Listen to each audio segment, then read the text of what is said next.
Some things never change. Oh man. Hey, no kisses. No kisses on the baby. Anyway, I know this isn't like a video that we would normally do. Like Brian and I have done some daily vlog stuff in the past, and most of our things revolve around Disney or theme parks or stuff like that. But I just really wanted to document this from my memory and to help me process it and get through it. The camera's sitting on a windowsill and Ben likes to look out the window. So this might not be the best use of my space. Anyway, I thought that whenever I was pregnant, I like to watch like videos on YouTube about people's pregnancy stories, and I keep thinking like, I'm gonna sit down and do this, I'm gonna make the time for it, but I could just never like find the time because I have a newborn and I don't feel like fixing my hair, I don't feel like putting on makeup, and I'm like, you know what? If I'm gonna do it, I just need to sit down and do it. Who cares what I look like? I got 2 hours of sleep less like yesterday, and that's it. I went to bed from 8:30 to 10:30, and I've been awake since 10:30 p.m. last night, and it is 11:22 a.m. I'm exhausted, I'm tired. Our poor babe, who's sitting off screen, is just having some issues, but we went to the doctor today, so hopefully we got that all figured out. I'm not sure, like, I don't feel comfortable putting him on camera yet. I just have a lot of reservations about putting my son's life out on the internet because I'm just worried, like, it's not, I don't know, like, I'm his parent, but I don't know if he's gonna want his life out on the internet whenever he gets older, and I don't want it to already be there and him not like have that choice, and you know, somebody be able to Google him or search a hashtag and find everything out about him before they ever even meet him. I mean, everybody's different, there's no judgment, that's just personally how I feel about it, and I'm a little bit worried. Occasionally I have been sharing a picture of him on, or like a short video on our Instagram stories, so if you're curious and you want to see him, you can go and find us there at AdventuresWithExtraMagic on Instagram. But yeah, he's asleep right off this side of the screen, so if you see me looking over, that's why. And Finn is currently sitting on my feet behind me. Yeah, let's see. You see? And look, there's a baby foot. Pregnancy story, birth story. My goodness, what the last few weeks have been like. You okay, bud? May was the craziest and most insane month of my life, and I have a feeling only gonna get more insane as you navigate through like this parenting thing. But take it back to the beginning of May.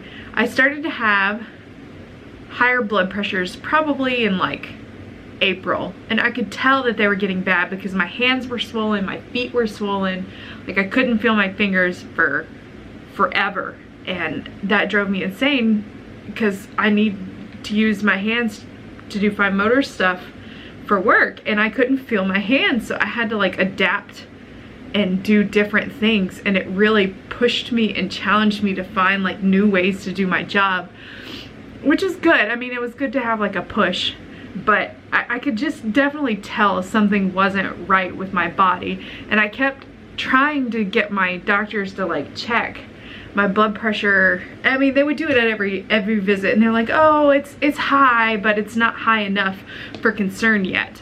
It just blows my mind. Like, I would express my concerns, and the doctors are, oh, no, you're okay, you're okay, you're okay. Fast forward, I had to work an event outside for work all day, and it wasn't like a terribly hot day. It was like maybe upper 70s, lower 80s, and it was pretty cloudy and breezy, so it wasn't awful, but yeah, I swelled so badly after that day.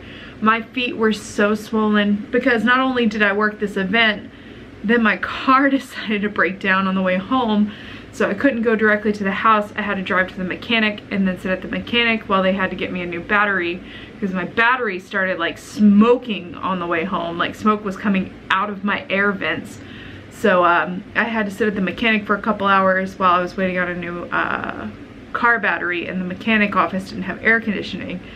So I just sat there and I was swelling more and more and more and more. I'll put in a couple of pictures. Like, I was so swollen. I almost had to cut my shoes off my feet. I couldn't get the straps off. Like, that's how bad it was.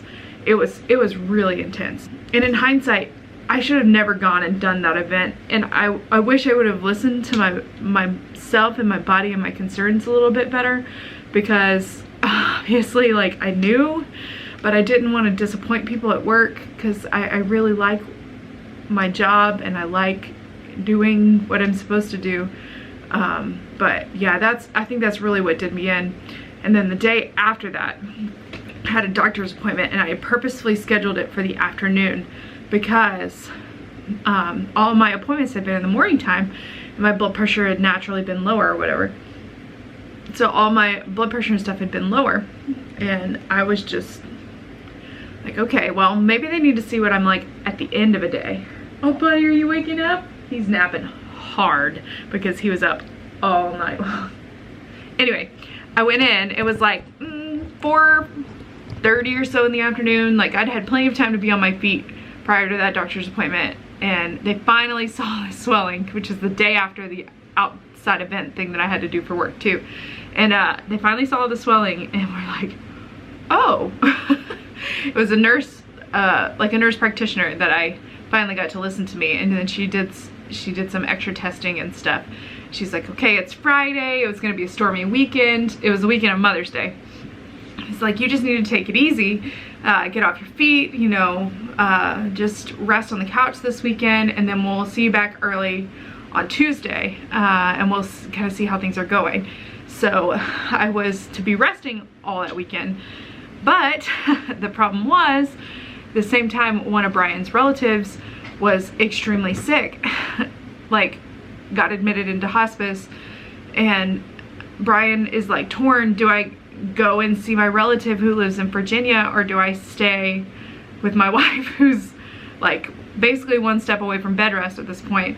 And eventually we made the decision that it was best for Brian to go ahead and go and visit that family member, just in case things were to get crazy or worse. You know, God forbid I go into labor and this person were like to pass and Brian hadn't been able to go and see him, because it had only been, I was 34 weeks pregnant at that point. Hopefully not too far along that I would go into labor while I was gone. So Brian went to Virginia. He flew to Virginia with his mom, and then I stayed back, and my mom and dad came and took care of me that weekend.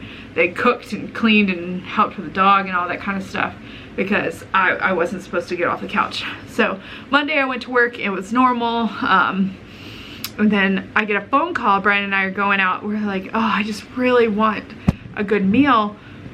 I'd really like to get some nachos from the Mexican restaurant, because it was a rough weekend. And so we went out, and right as we pulled up to the restaurant, I got a phone call. It was 4:54 p.m. because I hadn't heard from the doctor all day, because I went in on Friday afternoon. They did testing and stuff, and I figured, oh, it's like 4:50 on a Monday afternoon. Obviously, if something in my testing that they did on Friday had come back oddly, they would have called me before 4:54 in the afternoon on Monday afternoon, because I was going back to the doctor the next day, the Tuesday.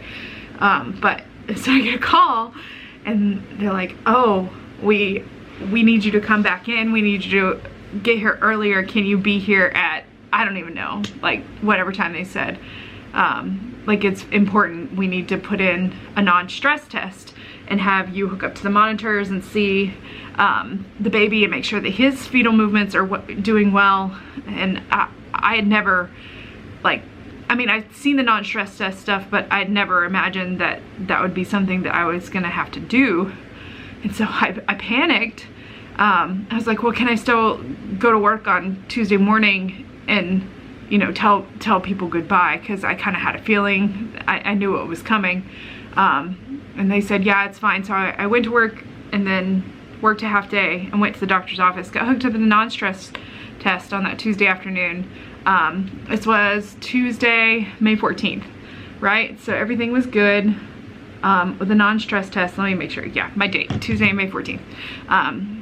Colton was doing great. He was moving right along where he should be. His heart rate was going up when it should have been. I was having contractions like pretty regularly at that point, which is crazy because I was 35 weeks pregnant on that Tuesday. 35 weeks in a day. But the scary thing is my blood pressure would not go down. And some of the lab work that they drew on Friday indicated that I was becoming preeclamptic. Is that how you say that? I was developing preeclampsia. I'm not sure the exact medical terminology. I'm not a doctor, just so you know. That's not my job. So I was developing preeclampsia. My uric acid levels were getting high. Some of my protein levels were getting kind of crazy. And so that's why they did all the testing. And then while I was there, I was resting and my blood pressure would not go down. In fact, it was doing anything but. And so I was like, oh crap. And then I got bed rested fully. I had absolutely no privileges up. I could not do anything except get up to go to the bathroom and to go to the doctor. So I went in, went home. If you follow us on Instagram, you definitely know that that was hard and difficult for me. I kind of did some Instagram stories that week at home to try to make myself more sane, which thankfully my little buddy Finnegan, he was such a good little boy. I don't know if you can see his head right there behind me, but Finn kept me lots of company that week, and we watched lots and lots of TV. And I'm not a TV person, but we watched a season of Big Brother, a season of Survivor, a few things. I try to watch some stuff on Netflix, but I'm just not a big TV person. It was kind of boring. I did an online class for work, got that out of the way. That was pretty good. So I mean, it wasn't a terrible week, but I went on the following Friday. So I had my non-stress test and regular doctor's appointment, got bed rested Tuesday. Went back on Friday, had an ultrasound done to make sure that Colton was growing fine. He was good. He was 6 pounds, 14 ounces, they estimated that day. And they decided, okay, we're gonna just try to get you to 37 weeks. We're gonna induce you at 37 weeks, just because this is they drew my labs again, right? And then they were able to tell that my labs were getting worse. So they made the decision that they were going to induce me Monday of Labor Day. That did not end up happening, in case if anybody's been following along. But yeah, they decided they were going to induce me then, and they went ahead and got it all on the schedule and everything. It was fine. Just go back home, do what you're doing, come back on Tuesday. All right, well, I go back on Tuesday. My blood pressure still going up. Didn't matter if I sat and rested, like I could not control it. It was getting so high. So she's like, well, I'm gonna send you to labor and delivery. They're gonna monitor you, and then the doctors down there will make the call. Well, I got sent to labor and delivery. My blood pressure still did not go down even after arresting. So they hospitalized me, and that's where I would spend the next week of my life. In the bed, in labor and delivery. Great! Just what everybody wants to do, right? Brian and I had come in a couple of times to labor and delivery throughout this process. I can't remember what days. During that week though, we went 2 times. One because my blood pressure was high, another time because we thought my water had broken. And he's like, well, here you are, you're back down here again for the 3rd time. He's like, we keep seeing you, your blood pressures are going nuts. We might as well just keep you for your safety and for baby's safety, but more importantly, just to make sure that everything is good to go. The other one used to. Finn. What? What are you barking at? He thinks he sees something out the window.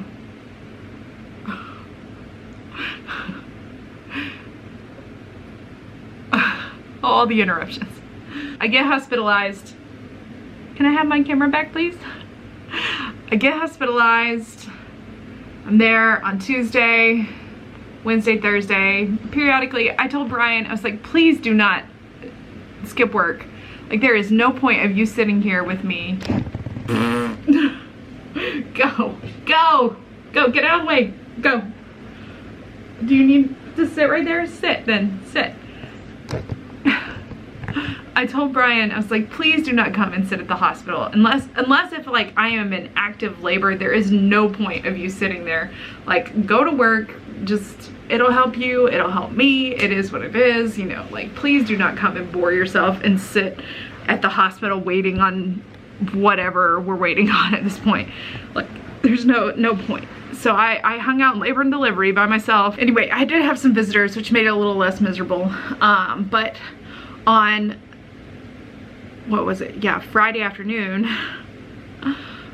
we got word that Brian's relative, who had not been doing well, had passed away that afternoon, which was awful because here we are, you know, stuck in the hospital. I'm sorry. Here we are stuck in the hospital and we can't go be with family because the baby's supposed to, you know, be delivered in a few days and things are getting dangerous and crazy. And anyway, I think it kind of like sent me into a tailspin. I'm sorry.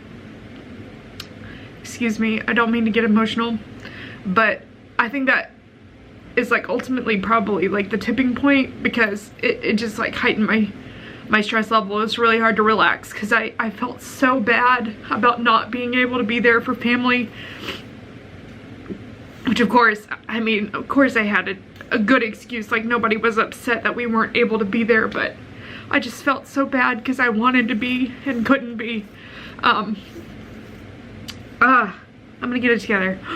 Whew. Anyway, my blood pressures ended up getting really crazy, scary, and high that afternoon, probably because of hearing about the passing of the relative and all the feelings and being trapped in the hospital for a few days. And so they decided, you know, we're gonna go ahead and induce you tonight because it's not, there's no good reason for me to keep you pregnant anymore. Like, it's getting to the point where my blood pressure was 196 over like 106. I mean, it was really high. So they started me on all sorts of medication. I got put on a magnesium drip, which, if you don't know what that is, it is the most god-awful medication ever. They told me that it's basically like a muscle relaxer that keeps and prevents you from having a stroke whenever you're in a hypertensive crisis. So I got started on a magnesium drip immediately. I got a Cervidil, I had Cervidil inserted into my body. I don't want to get into too many details about it. You can look it up if you would like to know more information, but it's supposed to help your cervix. And I got started on Pitocin immediately to help try to speed up the process of labor. So this was all about 8:30 on Friday night that all of this got decided and got started, and we found out that the relative had passed away around 2 p.m. so that's like how quickly things progressed. So it was 8:30, my water broke about 3 hours or so later, which we thought was really good progress. Just feel like I'm gonna look bad because my chins are hanging out right now. Oh, it's been a week. It's been a day. It has been a day. Hold up. Hey, hi. What you doing in the bed? Well, I've been in this bed since Tuesday. It's currently Friday, May 24th. Technically, I've been in bed since Tuesday, a week before that. Yeah, that's when you were put on bed rest, and then they admitted you to the hospital a week later. I think I might be having shorter contractions right now. But if you hear a little heartbeat in the background, it's Colton. That is. So, it's crazy. It's been a day. I'll give you all the rundown. Let me get this light on my face of the day and life. It has been crazy. So, like Brittany said, she was put on bed rest, and then she came in for her regular doctor's appointment, and they said, well, we need to admit you. Tuesday, May 14th, I was put on bed rest. I thought I heard a knock on the door. I didn't want to vlog with the nurse in the room. That was me farting. Sorry, I'm gas. But it's, yeah, so Brittany's been in the hospital a few days, and... The pregnancy gives me nerves. Well, and then... It sounds like you call it person. Just be glad I'm laughing. I probably won't be laughing. She swore when the nurse was in here. I did. She was shoving her fingers inside of me and put medicine in my cervix. It hurt. She said the S word. I did, and then I immediately apologized because I felt bad. But it hurt. And she bit back all her other customers. She's like, oh. Just sort of made weird grunting noises. Colton, when you watch this when you're older, just know that it's been a hell of a 24 hours, buddy. Sorry for cussing if you're not old enough to know that yet, but... Especially, well, this 24 hours especially. So, I've been still going to work this week, Colton, because I think I would drive your mom crazy if I was here anyway. Why don't we just do this? I'm going to address this talking to Colton in the future. I don't know when this is, but Colton, you'll see this at some point maybe. But your great-grandfather passed away today, the day before you were born. We think. I mean, it's possible you could be born. In the next 3 hours. If not, you got 3 hours, 3 minutes, and 40 seconds to be born. But yeah, it's been a day, buddy. But we knew. Let me tell you a little bit about your great-grandfather. I'm sure you've heard some of this already, but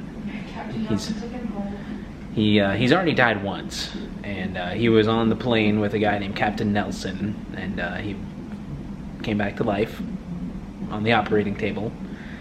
And we think today he got back with Captain Nelson, but it's been a little crazy day today. Finn, you're not Finn.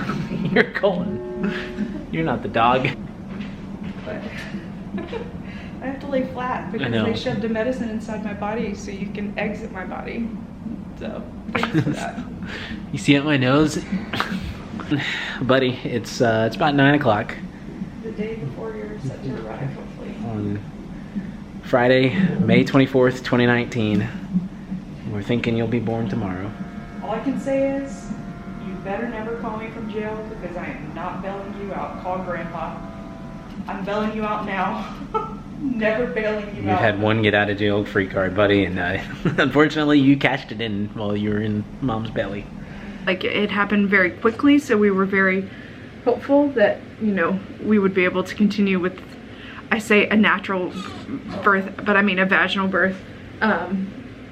We're very hopeful that we were going to be able to bring Colton into the world that way and everything would be great, but I ended up getting an epidural that night because the contractions were getting stronger and more frequent. That went well, it was fine. Like, I wasn't really in a ton of pain. I could tell I was contracting, but it wasn't like, I didn't feel the pressure because he wasn't dropping, and because he wasn't dropping, he wasn't helping my cervix to open. There you are. Okay, it's like 11:45. The Cervidil to help my cervix lung was in for 3 hours. My water already broke. So now, just waiting. If I want an epidural or whatever, just let them know when I feel like I need it. And then they might start more medicine and stuff. But yeah, my water broke within 3 hours of getting the medicine. And Colton, I think you're gonna miss the midnight deadline, buddy. At least that, but he's definitely coming the 25th. You're coming, buddy. Hi, it's 5:45 a.m. We have not slept at all. Well, you haven't slept at all.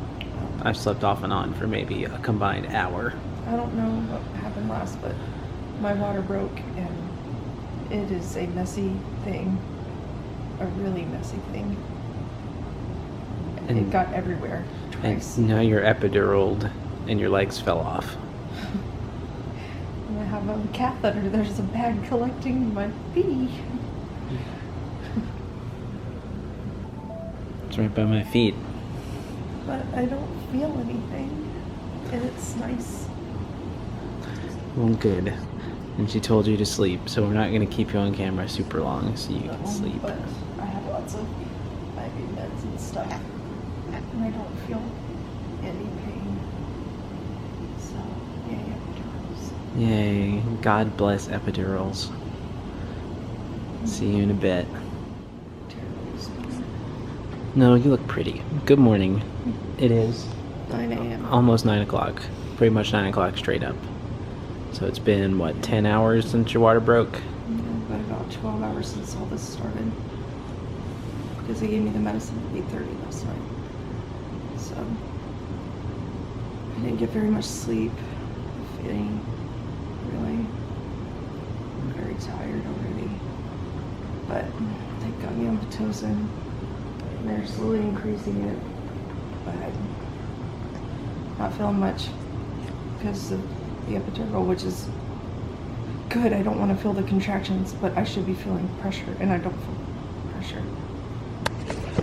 In other words, Colton, you're being a little stubborn right now, and we need you to not be a little stubborn right now. Hello again. 5:15 almost. It's almost 5:15 p.m. on Saturday. Still waiting on the... Been in labor since 11:30 last night. But you got a popsicle. Yeah. But I'm tired. Really tired. How long have you been in labor at this point? 11:30 last night. When my water broke is when they officially considered it. But they gave me the medicine at 8:30, which started contractions before that. But active labor. Since 11:30. So it's been almost 18 hours. Over 18 hours. You're a trooper and understandably tired. Hello again. It is almost, it's like 7:15. So 5 centimeters dilated after almost 24 hours. the doctor said they expect it to pick up, but if Brittany's not up to like a 7 by 9 o'clock tonight, then they're gonna talk about C-section. But if she is to a 7, then I think she'll be fully ready to go by midnight and deliver this kid early Monday morning. Great day. Which will technically put him 37 weeks, wouldn't it? I think so. So. No, Sunday morning.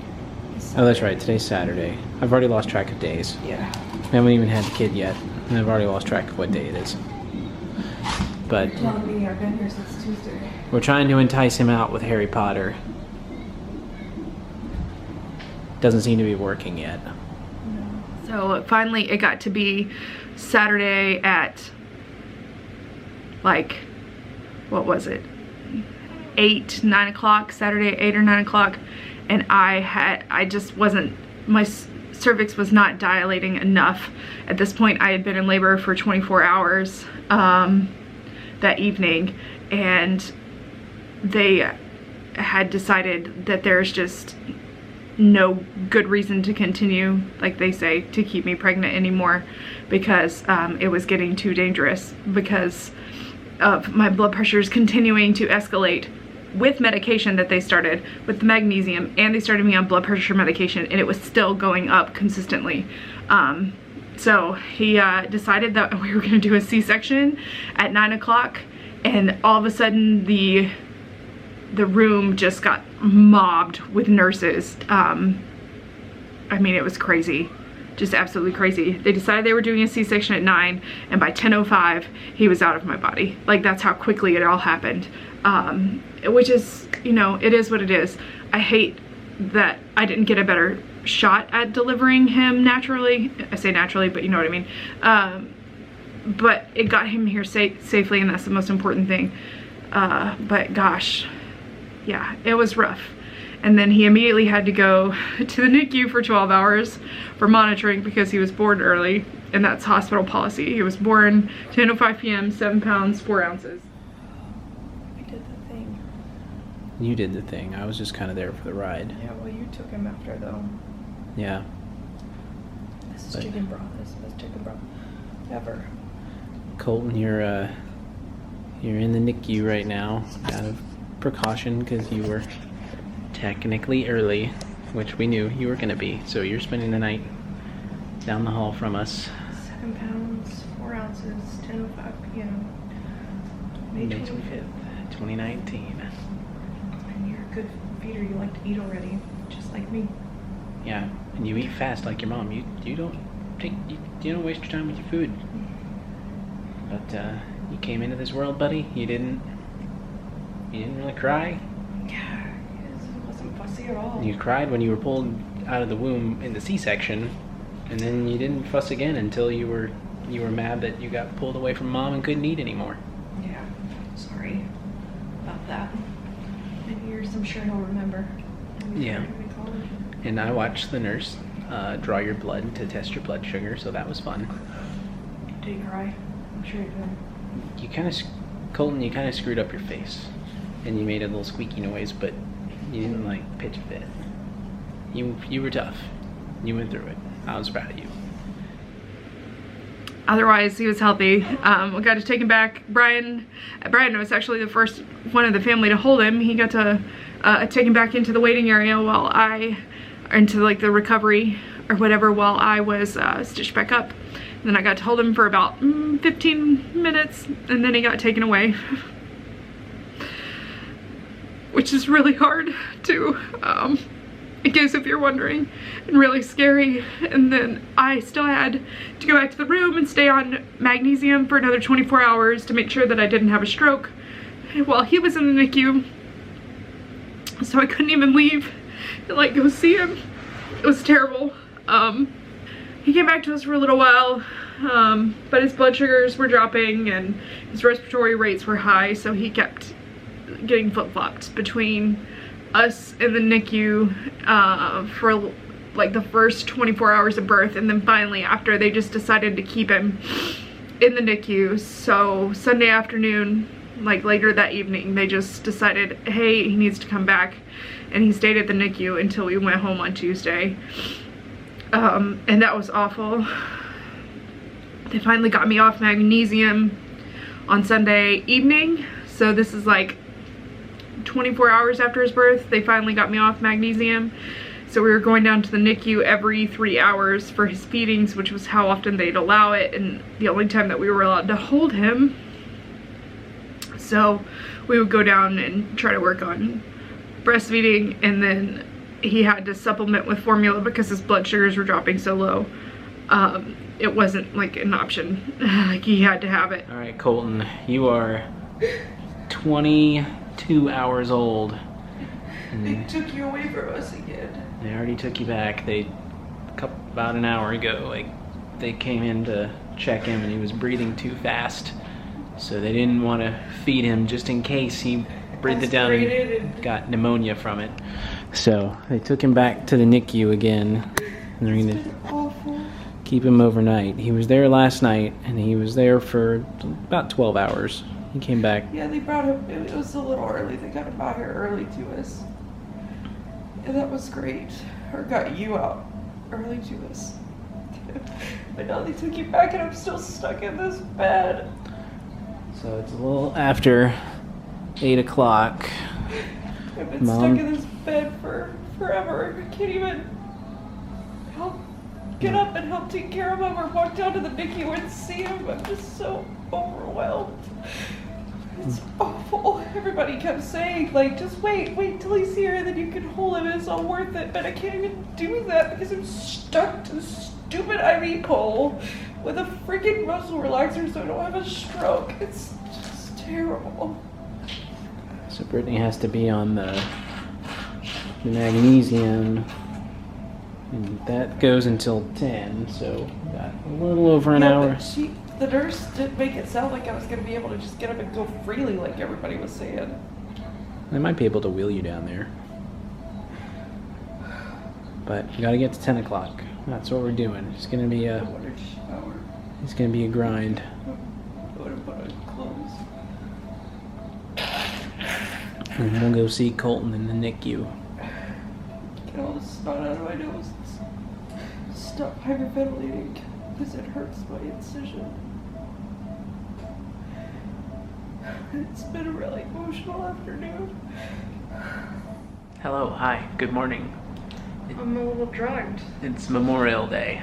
It is. I'm in a much better place. About 10 minutes to 10. And this one, as you can tell, is wearing normal clothes and has been able to get up and move around And shower.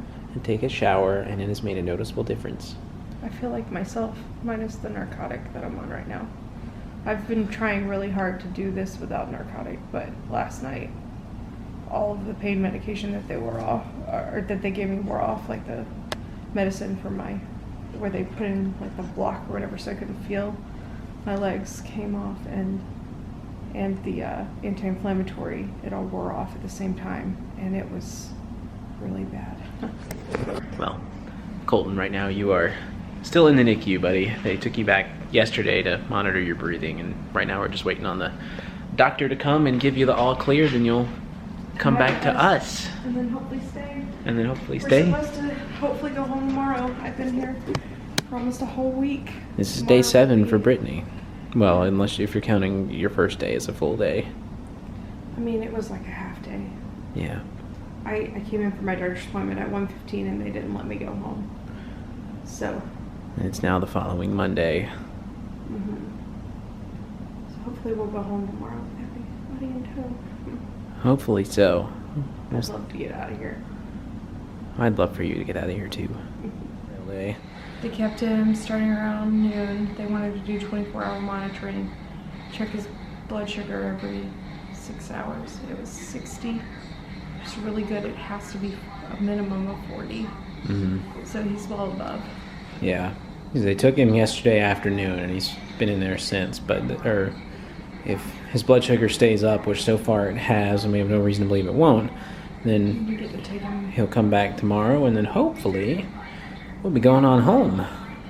He's doing really well though. Thank God he's not sick like a lot of the babes in there. And Brittany's parents have been house sitting for us while we've been here, which we're super thankful for, but her mom sent us a video of Finn. She took home one of the little baby blankets that Colton had in his little bassinet so that we could, get him used to the scent. And Finn, Nana has something she wants you to see, and I want you to smell. This is baby brother. Okay? You got a new baby brother, and that's his blanket. And I want you to smell it so you can get used to his smell, okay? That's your baby brother. That's his blanket. You smell? What do you think? Huh? You ready to meet baby C? Are you ready to meet baby Colton? Yeah. No bite, just smell. but anyway, it was super cute. Finn was super gentle with it. He just didn't know what it was, and it was trying to be all like gentle and just sniff it and like nuzzle it. So that's a good sign for the Very good sign. baby coming home. By the way, Brittany's not wheelchair bound, but No, I just don't like walking down to the NICU because I get tired. I'd rather Brian roll me down there so that way I can invest all my energy in the baby instead of walking. exactly. So yeah, it was a very rough 48 hours, waking up every 3 hours to go down, but he's doing great now. He's good and he's home. We all came home together on Tuesday, but I guess I just wanted to make this video so I can remember like how tough all this time was. Like seriously, it's the hardest thing I've ever done in my life, and also the most rewarding at the same time. Like obviously he's worth every bit of it, but it's insane, and I never knew that all of this stuff happened with preeclampsia. Like I didn't ever think this would be my story and bringing someone in to the world, and it's so much scarier and different than I ever thought it would be. That's why I wanted to make this video. I just wanted to let other moms out there know, if anybody even watches this, I have no idea, even if one person watches it and they find it helpful, that would totally just make it all worth my sob fest that I'm clearly having on camera today. But I just want to let other people know that it's okay to struggle and not know what the heck is going on. You know, it's okay to feel emotional about it, and Lord knows it's okay. But anyway, and if not, maybe you just had an interesting story time with me. Get to watch all the postpartum hormones because they're definitely raging. But anyway, I will include one little snippet and picture of him just because I feel like I can put one picture out at the end of this video and it'll be okay. But as far as moving forward, I have no idea if or when we're gonna make videos again. It's probably gonna be a little bit, I mean, we might do a live stream at some point in time, so if that's of interest to you, turn on notifications and everything, so that way you can be notified whenever we go on a live stream. Probably be more likely to show him on a live stream because we always delete those afterwards. But I just have a lot of reservations right now about putting him out on the internet, and I don't have to explain myself because that's the decision that I'm making as his mom, and hopefully everyone understands that for now, and maybe in time I'll come around to being a little bit more open, but for now that's the decision that Brian and I have made. So anyway, thanks for watching this video, and wow, I'm a mess. I need sleep, so I'm gonna go do that, sleep.